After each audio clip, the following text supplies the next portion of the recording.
This is example number 2 in finding area under the curve.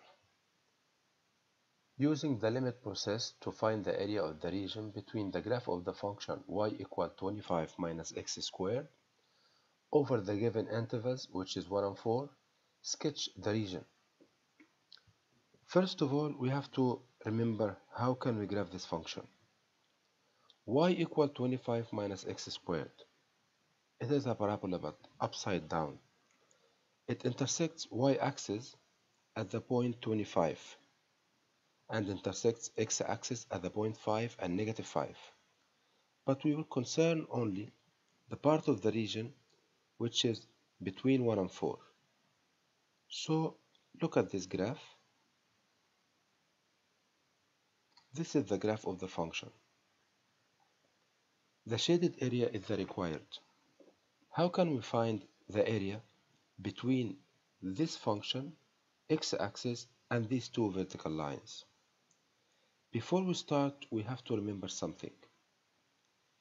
With respect to this interval, we can write a equals 1. It is the initial point of our interval. And b equals 4. So easily we can determine delta x. Delta x is b minus a over n. So delta x equals 4 minus 1 over n, or 3 over n. In this case, I think that we can find Ci. Ci is an arbitrary point in this interval. We take the initial point, which is 1, and add delta xi to it. So Ci is a plus delta xi, delta xi. So Ci in our case is 1 plus 3 over n I. This is Ci, which is the most important point. The height of any rectangle is f of Ci, So we have to substitute in the function again. What about Sn? We have to find the sum of these rectangles. Rectangles, because we divide this interval into infinite number of rectangles. First we say n rectangles, and then we are going to find the limit as n approaches infinity. So remember that. Sn equals sigma from I equal 1 to n, sigma from I equals 1 to n, f of Ci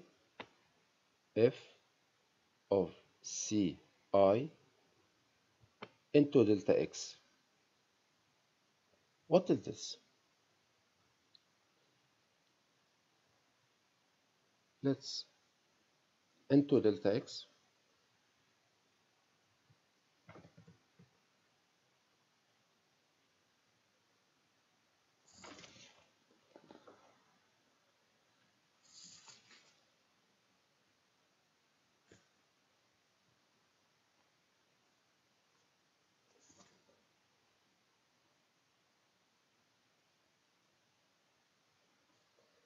Now, delta x is the width of every rectangle because they are of equal length. F of Ci is the height of each rectangle. So this is area of one rectangle. And when we find sum, this means that area of all rectangles. Let's do our substitution. We have sigma from I equal 1 to n, f of Ci, which is f of 1 plus 3i over n multiplied by delta x, which is 3 over n. Again, remember, 3 over n is a constant, so we can take it outside the sigma. And we have to substitute this value as x in our function to find f of x, which is y. So our result is 3 over n. I took it outside the sigma, right? Into sigma from I equal 1 to n. F of x is 25 minus x squared. What about f of this bracket? Very good. It is 25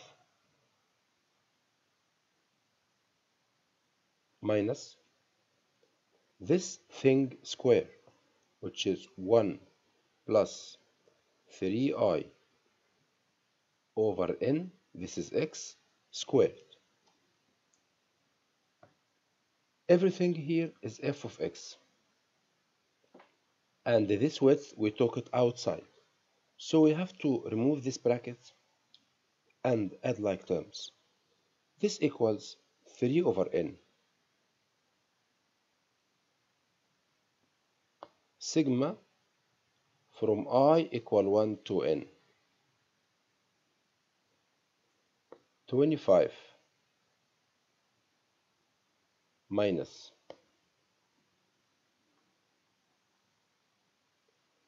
this bracket becomes 1 plus 2 times first times second, which becomes 6i over n. 6i over n. Again, out that, 2 times 3 is 6 times I is 6i times 1 is 6i. 6i over n. Now, we have to add the last term also. Square of 3i over n, which is 9i squared over n squared.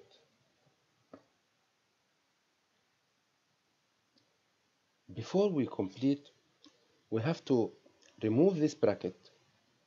So the result, if we rewrite it, it will be like this. 3 over n sigma from I equal 1 to n. If we remove this bracket, the inner one, 25 minus 1, we could write it 24. Negative times positive is negative. 6i over n. I will write it 6 over n I. Okay. Minus, because this is minus multiplied by plus, 9 over n squared I squared.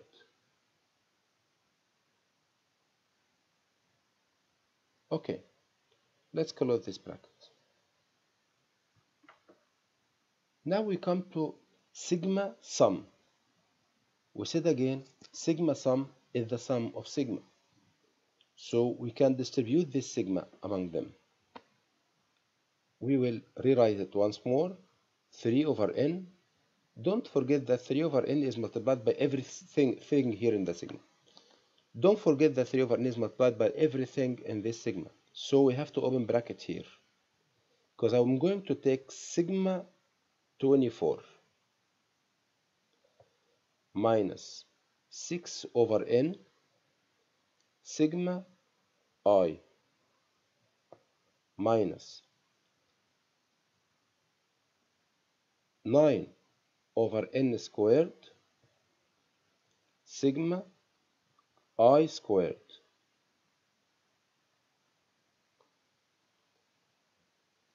Now, let's apply our definitions. I will write 3 over n first. Every sigma here, by the way, is from I equal 1 to n.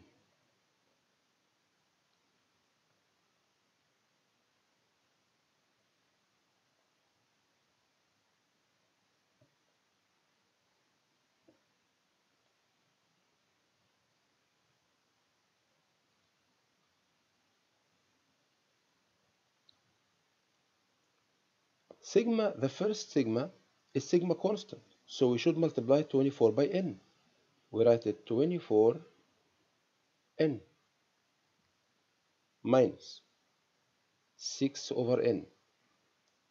What is the sigma of I? N into n plus 1 over 2, which means n squared plus n over 2 minus 9 over n squared. What is the sigma of I squared? Sigma I squared n plus 1 to n plus 1 over 6, which could be written as 2n cubed plus 3n squared plus n all over 6.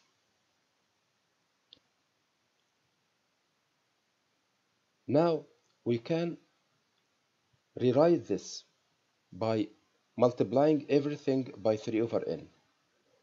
No need to simplify, because we are going to find the limit after that. So this equals to 3 over n times 24n. This gives us 72, because n will be cancelled with n. Again, 3 over n times 6 over n into this bracket, minus 18 over 2n squared, which is 3 times 6 and the n times 2, into n squared plus n, minus 3 times 9 is 27.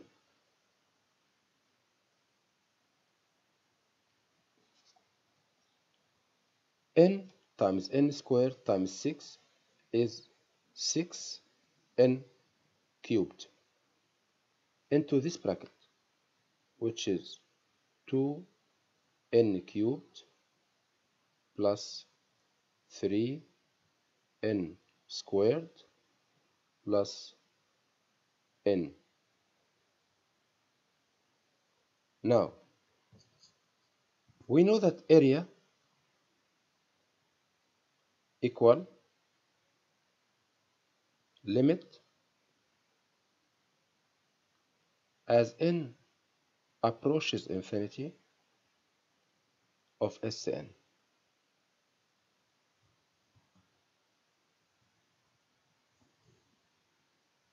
So we can find area now by finding the limit. Area equal limit of 72 as n approaches infinity is 72 as it is constant, minus 18n squared over 2n squared.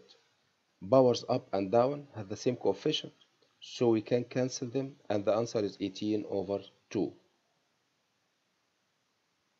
But 18n over 2n squared, this will give us 0.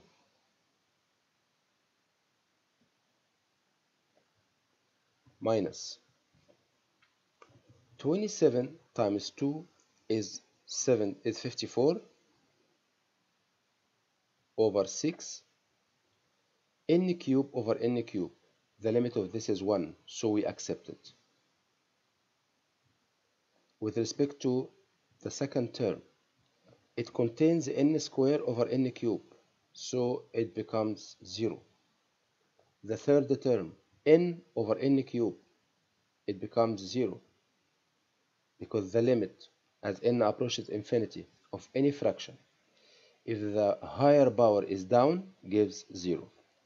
So this area is 72 minus 9 minus 9, which is 54. That's the required area. Thanks. See you next section.